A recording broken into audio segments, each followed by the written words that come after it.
네, 시간을 볼 하나님의 말씀은 열왕기상 11장 39절과 40절 말씀 보도록 하겠습니다. 제가 가지고 있는 성경책으로 구약성경 533면에 있습니다. 열왕기상 11장 39절과 40절 말씀, 우리 한 목소리로 합독하겠습니다. 시작. 내가 이로 말미암아 다윗의 자손을 괴롭게 할 것이나 영원히 하지는 아니하리라 하셨느니라 한지라. 이러므로 솔로몬이 여로보암을 죽이려 하매 여로보암이 일어나 애굽으로 도망하여 애굽 왕 시삭에게 이르러 솔로몬이 죽기까지 애굽에 있으니라. 아멘. 우리 자업지 사랑과 인사하겠습니다. 사랑하고 사모하는 성도님 반갑습니다.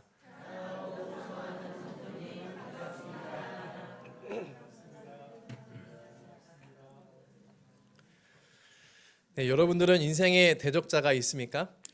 아마 여성분들 가운데 제가 이렇게 질문을 했을 때 바로 이렇게 마음속으로 한 분이 말씀하시는 것 같아요. 제 남편이요, 얼마나 남의 편이 되어주는지 한 번도 내 편이 돼준 적이 없어요. 그래서 남편이라 남의 편이다 해가지고 남편이라 명칭이 지어진 것 같습니다 라고 얘기하시는 것 같은데, 제 아내가 늘 저한테 하는 얘기입니다. 인생을 살아가는 분들 가운데 이 대적자는 꼭 한 명씩 있죠. 회사를 가건 어느 공동체에 속해 있건 아내가 또 대적자가 될 수도 있고, 남편이 대적자가 될 수도 있고, 자녀가 대적자도 될 수가 있고, 어떤 이웃이 대적자가 될 수도 있습니다. 꼭 한 명씩은 꼭 있게 되는데, 저도 짧은 인생을 살아가는 동안에 여러 대적자가 저에게 어려움을 주기도 했고 또 힘듦을 주기도 했습니다. 지금도 이 진행 중인 것도 있기도 한데요. 우리에게 대적자는 반가운 존재가 아닙니다. 왜냐하면 나에게 있는 기쁨이라든지 또 나의 것을 뺏어가는 존재고 나를 힘들게 하는 존재이기 때문에 반가운 존재는 아니죠.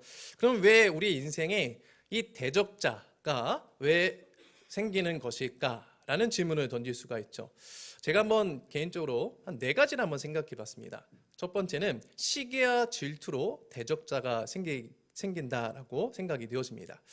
어느 공동체건 나보다 나은 존재가 꼭 있기 마련이죠. 예.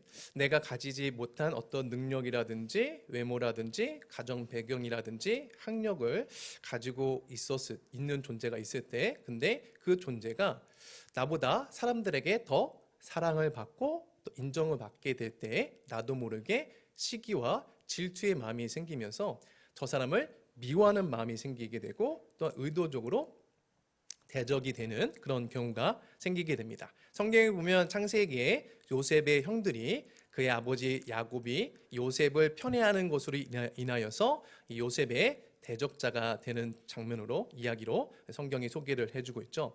두 번째 경우는 어떤 경우냐면은 실수와 잘못으로 대적이 되기도 합니다. 이 솔로몬의 대적이 되었던 이 아도니아, 그는 하나님이 그 언약에 따라서 솔로몬을 왕으로 세운다라는 것을 알고 있었음에도 불구하고 그 하나님의 뜻을 어기는 의도적인 잘못을 저지름으로 인하여서 솔로몬의 대적이 되었다라고 성경도 우리에게 말을 해주고 있고 설명을 해주기도 합니다. 다음으로는 복잡한 관계로 대적이 되기도 합니다. A와 B가 전혀 아무런 관계가 없어요. 그러니까 그냥 친분 관계만 있는 관계인데 B랑 친한 C가 있습니다. 근데 C가 A에게 이 시기와 질투의 마음을 갖는 경우가 있어요. 그리고 C가 A와 관계가 틀어지는 경우가 있습니다. 그러면 B는 C와의 관계로 인하여서 A를 대적하는 경우가 생긴다라는 것이죠. 마지막으로는 어떻게 대적자가 생기냐? 이유가 없습니다. 그냥 나는 너만 보면은 그놈이 생각이 나. 나 어렸을 때 그렇게 힘들게 하던 사람이 있었는데 너가 어떻게 그렇게 꼭 닮았네? 너 말하는 그 목소리 자체가 그놈의 목소리가 계속 떠오르게 만들어. 그리고 너가 고개를 돌릴 때의 그 옆모습의 그 찰나가 그놈이랑 어떻게 그렇게 똑같냐? 제가 군대에 있을 때 이런 경우를 당했습니다. 저만 보면 그놈이 생각난대요. 그래서 저를 굉장히 대적한 분이 계셨는데, 관계를 맺으며 사는 인생 가운데 그럼 우리가 대적이 없는 인생을 살아갈 수 있을까요? 어떤 분들은 이 질문에 이렇게 답변할 수 있을 것 같습니다. 목사님, 무인도에서 혼자 살면 되지 않을까요? 사람과의 관계로 인해서 대적이 생긴다면 그냥 혼자 살면은 대적 없이 인생을 평안하게 살아갈 수 있을 것 같습니다 라고 답변을 하시는 분도 있을 것 같습니다. 그런데 여러분, 그거 아십니까? 내 자신이 나의 대적이 될 수도 있습니다. 내 몸과 마음이 따로 내 마음은 원인어되 육신이 마음의 이 행동을 못 따르는 경우가 생길 때 내 자신도 나의 대적이 될 수도 있구나라는 것을 우리 인생 가운데 경험하게 되는 것이죠. 그래서 우리는 이 대적자가 없는 인생을 살 수는 없습니다. 간혹 신앙생활을 잘하면 이 대적자가 없는 인생을 살 수 있다라는 생각을 가지시는 분들이 있습니다. 로마서 12장 18절에 보면은 이런 말씀이 있죠. 할 수 있거든 너희로서는 모든 사람과 더불어 화목하라 라는 이 말씀에 근거하여서 대적이 생긴 것은 불신앙의 어떠한 표지로만 생각하는 분들이 있습니다. 결론부터 말하자면 이것은 한쪽은 맞고요, 한쪽은 틀린 말이다 라고 할 수 있습니다. 성경은 우리에게 이 대적이 제거되거나 없는 인생을 바른 신앙이다 라고 말하지를 않습니다. 인생에 대적이 있고 없느냐가 바른 신앙의 척도로만 따질 수가 없다라는 것이죠. 그럼 성경이 말하는 이 대적자를 향한 바른 생각, 그것은 무엇일까요? 오늘은 이 주제를 가지고 여러분들과 함께 말씀을 나누기 원하는데요. 11장 14절부터 이 40절에 보면요, 솔로몬의 이 대적자들이 등장을 하고 설명을 해줍니다. 14절부터 봐야 하는데 본문이 너무 길어지다 보니까 제가 39절과 40절에만 이 본문을 잡았는데 14절부터 보면 솔로몬의 인생에 이 대적자가 3명이 등장합니다. 에돔 사람 하닷과 이 수리아 왕 르손, 그리고 그의 신하였던 여로보암이다라고 성경은 말씀해 주고 있는데요. 14절과 23절에 보면은 이렇게 말씀해 줍니다. 14절에 보면 여호와께서 에돔 사람 하닷을 일으켜 솔로몬의 대적이 되게 하시니, 23절에는요 하나님이 또 엘리아다의 아들 르손을 일으켜 솔로몬의 대적자가 되게 하시니 라고 말씀해 줍니다.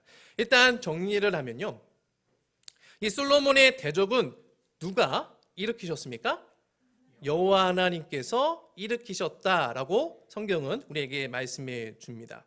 그럼 하나님이 솔로몬을 상대로 대적을 일으키신 그 이유가 무엇일까라는 질문을 우리는 자연스럽게 생각할 수가 있는데, 이 10절에 보면요, 11장 10절에 보면 이렇게 말씀해 주고 있어요. 이 일에 대하여 명령하사 다른 신을 따르지 말라 하였으나 그가 여호와의 명령을 지키지 않았으므로, 즉 솔로몬이 여호와의 명령을 지키지 않았기 때문에 대적자를 하나님께서 일으키셨다라고 볼 수가 있고요. 또한 11절에 근거하여서 또 11절은 이렇게 말하고 있는데요. 여호와께서 솔로몬에게 말씀하시되 내게 이러한 일이 있었고 또 내가 내 언약과 내가 내게 명령한 법들을 지키지 아니하시니 내가 반드시 이 나라를 내게서 빼앗아 내 신하에게 주리라 라는 것으로 봤을 때 불신앙의 원인이다 라고 볼 수가 있습니다. 그래서 우리 인생에 이 대적이 등장하는 것은 내가 불신앙에 들어선 결과로만 우리가 생각하는 경향이 있습니다. 그런데 이렇게만 생각을 하면은 하나님을 신앙하는 우리의 인생 가운데 자유나 어떠한 그 기쁨이 조금 사라질 염려가 있습니다. 이 사람을 대함에 있어서 편하게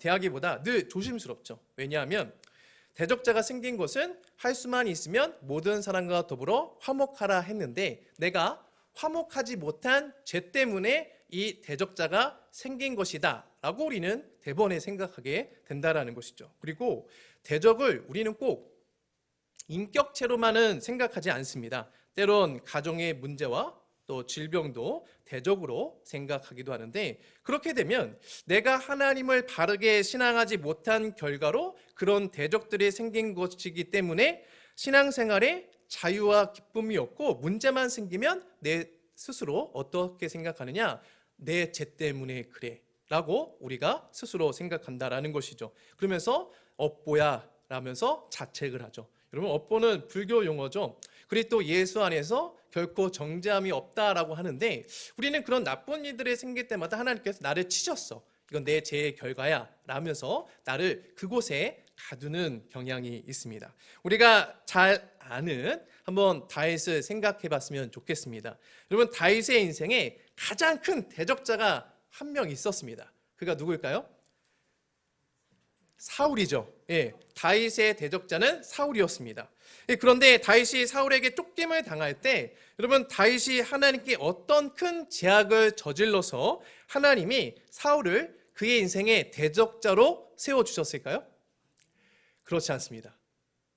사울이 다윗의 대적이 된 것은 사울이 하나님을 버렸기 때문에 하나님도 그를 버리게 됩니다. 그리고 백성들의 마음도 사울이 죽인 자는 천천히요 다윗이 죽인 자는 만만히로다 하면서 백성들의 마음이 다윗에게 향하게 되고 그의 딸 미갈도 다윗으로 향하게 되자 이 사울이 불안한 마음에 다윗을 대적하게 되었다라고 성경 말씀해 주고 있어요. 지금 보여지는 말씀에 보면은 사울이 다윗을 더욱더 두려워하여 평생에 다윗의 대적이 되었다라고 말씀해 주고 있는 것이죠. 그럼 여기서 짚고 넘어갈 게 있습니다. 사울은 스스로 다윗의 대적이 되었을까요? 아니면 하나님께서 사울로 하여금 다윗의 대적이 되게 하셨을까요? 전자일까요? 후자일까요? 어렵죠? 하나님의 섭리 가운데 있습니다. 섭리란 모든 일에 하나님의 뜻의 결정들을 일하시며 그의 계획에 따라 자기의 백성을 이끄시는 것을 섭리다라고 성경은 우리에게 가르쳐 주는데요. 그래서 이 마태복음에 보면요, 참새 한 마리도 하나님의 뜻이 아니면 땅에 떨어지지 않는다라고 예수님이 말씀하셨습니다. 그럼 대적자는 신앙이 좋고 나쁨의 결과로만 판단할 사항이 아니다라는 것입니다. 신앙이 좋아도 대적자가 생기고요, 신앙이 나빠도요 대적자가 우리의 인생에 생긴다라는 것입니다. 그럼 우리가 이 대적자에 대해서 생각해야 할 것은 대적자를 어떻게 하면 내가 안 만들고 어떻게 하면 대적자를 제거할까의 목적이 되어서는 안 된다는 결론에 이르게 된다는 것이죠. 왜냐하면 대적자는 이 하나님의 섭리 가운데 일으키시고 사용하는 존재이기 때문에 그렇습니다. 그래서 우리가 이것을 안 생기게 할 수가 없고 이것을 막을 수 있는 그런 존재가 아니다라는 것이죠. 본문에서도 보면요, 이 여로보암은 솔로몬의 불신앙으로 생긴 대적자로 성경이 우리에게 말씀을 해줍니다. 솔로몬이 하나님을 바로 섬기지 아니하고 두 번씩이나 하나님께서 그에게 나타나 돌이키기를 원하셨지만 돌이키지 않자 그의 신하에게 10지파를 빼앗아 줄 것이다 라고 하나님께서 말씀하시고 여로보암이라는 신하를 하나님께 일으키셔서 솔로몬이 대적이 되게 되었다라고 성경은 우리에게 말씀해 줍니다. 그런데 그 나머지 두 명, 에돔 왕 하닷과 이 르손의 같은 경우는 솔로몬과는 직접적인 관련이 없습니다. 오히려 다윗과 관련된 인물로 이 11장 14절부터 우리에게 말을 해주고 있는데요. 먼저 이 하닷, 에돔의 왕손인데 사무엘하 8장에 보면요, 이 다윗이 에돔을 공격하여서 에돔의 남자들을 전부 다 이 요압 장군으로 하여금 멸절시키라는 그런 명령을 내리게 되고 6개월 동안 에돔에 있는 남자들을 전부 다 이제 잡아 죽이게 되는 일을 하게 됩니다. 그때 이 하닷이 왕손으로서 신하들과 함께 그 위기를 피하여서 이 애굽 왕 바로의 밑에 숨어 들어가게 되는데요. 바로는 그를 받아들이게 되고 또한 이 하닷은 바로의 비호 아래 이 후위를 도모하게 됩니다. 그러다가 시간이 지나서 다윗이 죽고 요압이 죽었다라는 소식을 듣고 에돔 왕, 바로 왕에게 청하여서 다시 에돔으로 가서 무너졌던 에돔을 다시 일으켜 세워서 이 솔로몬의 대적이 되었다라고 성경은 말씀해 줍니다. 또한 르손도 이 소바왕 하닷 에셀의 이 신하였는데요. 사무엘하 8장과 10장에 이와 관련된 이야기가 소개가 되어집니다. 이 소바라는 곳은 아람을 대표하는 군소 이 왕국인데 당시 소바왕 하닷 에셀이 원정을 나가게 됩니다. 근데 이 나라를 비우고 왕이 원정을 나갈 때 그 빈틈을 이용해서 다윗이 군사를 이끌고 거기 들어가서 그 나라를 점령하게 됩니다. 그리고 나서 아람 연합국이 다시 이 다윗을 치기 위해서 전쟁을 시작하게 되는데 그때 또 아람 연합국이 다윗에게 패하게 됨으로 인해서 아람이라는 그 지역의 세력이 굉장히 약해지게 되죠. 그때 이 하닷 에셀의 신하였던 르손이 하닷 에셀에게서 도망쳐서 다메섹의 세력을 모아서 다시 이 어떤 왕국을 세우는 그런 존재가 되는데 그로 인해서 솔로몬의 대적이 되었다라고 성경은 말씀해주고 있는 것이죠. 그러니까 하닷과 르손은요 솔로몬의 악행과는 관련이 없는 인물임을 성경도 우리에게 지금 말을 해주고 있습니다. 그리고 시기상 이 솔로몬의 통치 초반에 등장하는 인물로 성경 우리에게 말씀해주고 있는 것이죠. 다시 말씀드리지만 대적자는 꼭 이 불신앙의 결과로만 우리 인생 가운데 생기는 것이 아님을 알 수 있습니다. 또한 대적자는 내가 아무리 조심한다고 해서 안 생길 수 없다는 결론도 이르게 된다라는 것이죠. 그래서 이 대적자가 중요한 것이 아니라 이 대적자의 용도가 그러면 무엇인가? 내 인생 가운데 이 대적자의 용도는 무엇인가? 라는 질문을 우리가 해야 된다라는 것입니다. 그럼 우리 인생에 발생하는 이 대적자를 우리는 어떻게 바라보고 어떻게 받아들여야 하는 것일까요? 사무엘하 7장 14절에 보면요 이런 말씀이 있습니다. 우리 여러분들 한번 읽어보겠습니다. 시작.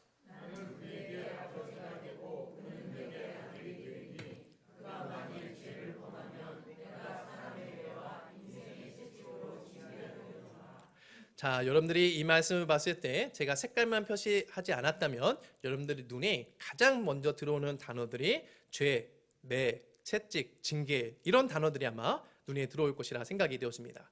죄는 고든 것이 굽어졌다, 징계는 그것을 바로잡다라는 그런 의미를 가지고 있는데 하나님께서 사랑과 인생을 통하여서 이 굽은 것을 곱게 하신다라고 하는데 그 굽은 것은 무엇이며 그러면 곱게 하는 것은 무엇이냐? 그 앞에 있는 말씀입니다. 우리는 뒤에 있는 말씀이 좀 강렬한 말씀으로 단어를 사용하기 때문에 뒤에 있는 말씀에 관심을 많이 갖는데 원래 이 말씀의 목적은 앞에 있습니다. 그 앞에 있는 빨간 글씨의 말씀이 무엇입니까? 나는 그에게 아버지가 되고 그는 내게 아들이 되리니. 굽은 것은 무엇입니까? 아버지와 아들의 관계, 하나님과 우리의 관계가 아버지와 아들의 관계가 깨진 것이 굽은 겁니다. 하나님께서는 그것을 곧게 다시 바르게 하기 위해서 사람과 인생이라는 도구를 통하여서 하나님께서 바로잡기를 원하신다라는 것을 사무엘하 7장 14절이 우리에게 말씀해 주고 있는 것이죠. 즉 하나님이 사랑과 인생을 통하여서 우리를 다루시는 그 목적은 무엇입니까? 하나님과의 관계 회복, 돈독한 관계가 회복되기 원하는 목적으로 우리에게 그것을 허락하신다라는 것으로 볼 수가 있는 것이죠. 그래서 오늘 본문에 보면요 39절에 이렇게 말씀해 줍니다. 우리 한번 읽어볼까요? 시작. 내가 이로 말미암아 다윗의 자손을 괴롭게 할 것이나 영원히 하지는 아니하리라 하셨느니라 한지라. 괴롭게 하는 것이 목적이고 징계하는 것이 목적이었다면 여러분 어떻게 해야 됩니까? 영원히 해야죠. 계속해서 괴롭혀야 됩니다. 그러나 하나님께서는 뭐라고 말씀하고 있습니까? 영원히 하지는 않을 거야. 왜? 그것이 목적이 아니기 때문에 라고 우리가 받아들일 수가 있는 것이죠. 하지만 이것을 모르면요 우리는 어떤 잘못을 저지르게 되냐면 40절의 모습이 우리 가운데 보여줄 수가 있습니다. 우리 한번 읽어보겠습니다. 시작. 이러므로 솔로몬이 여로보암을 죽이려 하며 여로보암이 일어나 애굽으로 도망하여 애굽 왕 시삭에게 이르러 솔로몬이 죽기까지 애굽에 있으니라. 하나님께서 선지자를 통하여서 여로보암이 왕이 될 것이고 솔로몬에게서 여지파를 빼앗아 너에게 줄 것이다 라는 그런 이 현상이 일어나자 솔로몬이 누구를 죽이려고 합니까? 여로보암을 죽이려고 하죠. 왜요? 내 것을 뺏어가는 존재고 나의 평강을 앗아가는 존재고 나의 인생에 걸림돌이 되는 존재다라고 이 솔로몬이 생각하게 되니까 이 여로보암을 죽이려고 혈안이 되어 있음을 본문은 말씀을 해주고 있는 것이죠. 우리가 이 대적자를 싫어하고 제거하려는 이유가 바로 여기에 있습니다. 나에게 유익한 존재가 아니라 아픔을 주고 어려움을 주고 힘들게 하고 심지어 내가 가진 기쁨과 평강을 빼앗고 내 인생의 길을 가로막는 악한 자로만 생각을 하죠. 그래서 저놈만 사라진다면, 저 사람과만 엮이지 않는다면, 그날 그때 저 사람만 만나지 않았다면 자신의 것을 지킬 수 있었을 텐데 라고 생각해서 내 인생에 어떻게 하면 저 대적자를 제거할까라는 일에 우리는 몰두를 하게 된다는 것입니다. 솔로몬도 그랬습니다. 그래서 솔로몬이 죽기까지 관심을 갖고 죽기까지 힘을 쏟았던 것은 무엇입니까?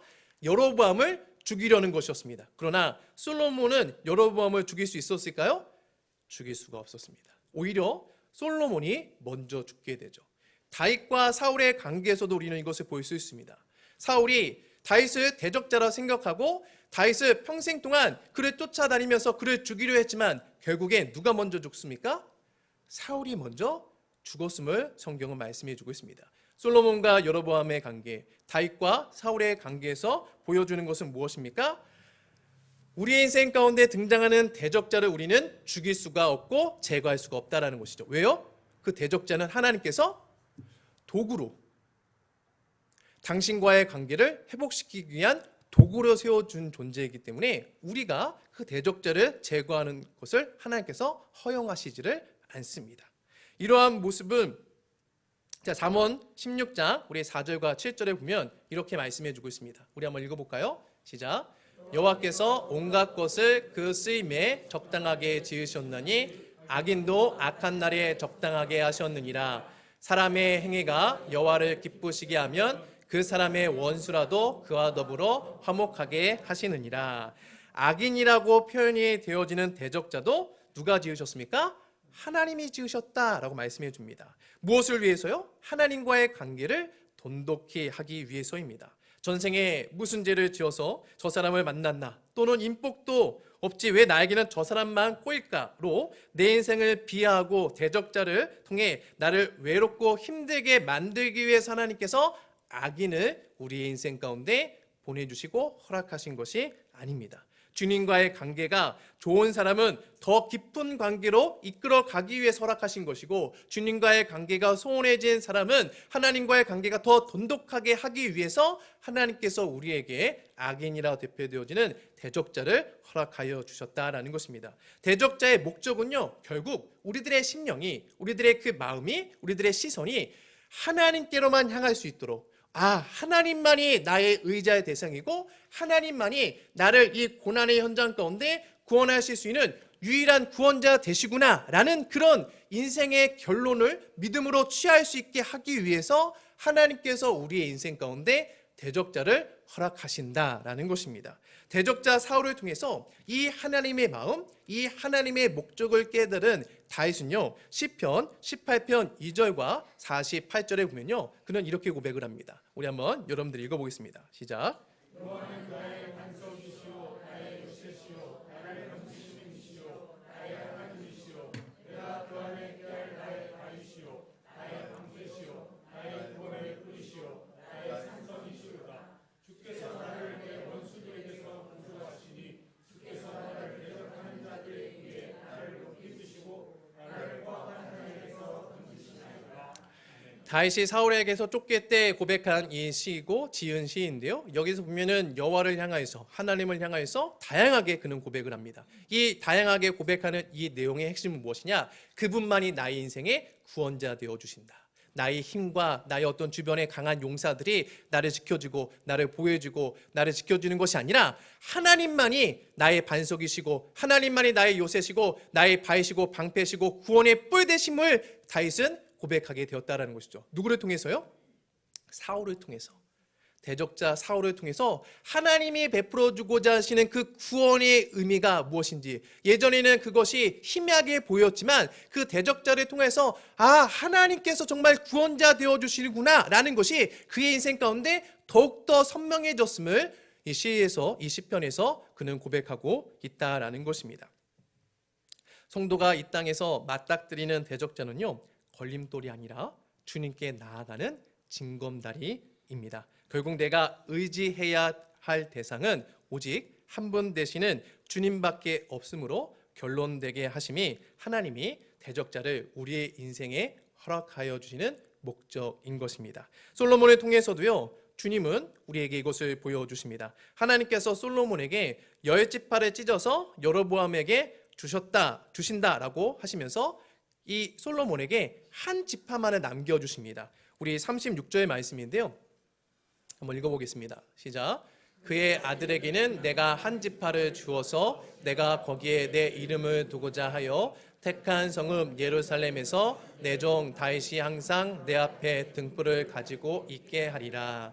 우리는 이 말씀을 이 한 지파, 12지파를 다스리던 왕이 이 한 지파만 결국엔 다스리게 되었네, 어떤 숫자적인 양의 개념으로만 우리가 생각할 수가 있는데요, 이 성경에서 말하는 이 한 지파는 유다 지파를 말합니다. 양의 개념이 아니라 하나님께서 이것을 통해서 우리를 어떠한 구원의 길로 이끌어 주는지를 우리에게 지금 보여주고 있는데요, 이 성경에서 말하는 이 유다 지파 한 지파는요, 장차 구원에 주러 오실 예수 그리스도를 우리에게 보여준다라고 할 수가 있습니다. 비록 10지파는 그에게서 찢겨져 나갔지만 우리의 인생 가운데 대적자들이 나의 것을 그렇게 모든 것을 가져가는 것처럼 보이지만 하나님은 그에게 유다 지파 대신은 구원의 주 예수 그리스도만은 남겨주겠다. 왜요? 그 예수 그리스도를 통해서 궁극적으로 하나님께서 우리를 구원해 주시기 때문에 그렇습니다. 우리의 학력이나 우리의 어떤 돈이나 우리의 어떤 지위가 나를 구원해 주는 것이 아니라 예수 그리스도만이 너의 구원자 되어주는 것이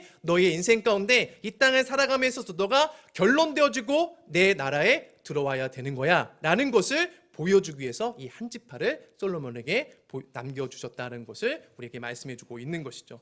말씀을 맺겠습니다. 하나님이 우리의 인생에 이 대적자를 허락하심은 치고받고 싸우는 훈련을 통해서 우리를 UFC 선수로 만들기 위함이 목적이 아닙니다. 대적자를 통해서 하나님의 구원을 더욱 소망하게 만들고 하나님을 더욱 가까이 하게 만들어서 주님이 성도와 연합하게 하신 예수 그리스도를 더욱 붙들게 만들기 위해서입니다. 그래서 날이 갈수록 신앙의 연수가 깊어지면 깊어지고 길어지면 길어질수록 그 구원이 막연한 것이 아니라 내 삶 가운데 점점 더 선명해지고 그 하나님 나라를 더욱더 사모하게 만들고 그 하나님의 구원을 사모하게 만드는 그 마음의 결론으로 우리를 이끌어 가기 위함이 대적자를 허락하시는 하나님의 목적입니다. 바라기는 이 하나님의 마음을 기억하셔서 언제나 주님 안에서 승리하시고 그 대적자를 받아들이시는 저와 여러분이 되기를 주님의 이름으로 축원합니다.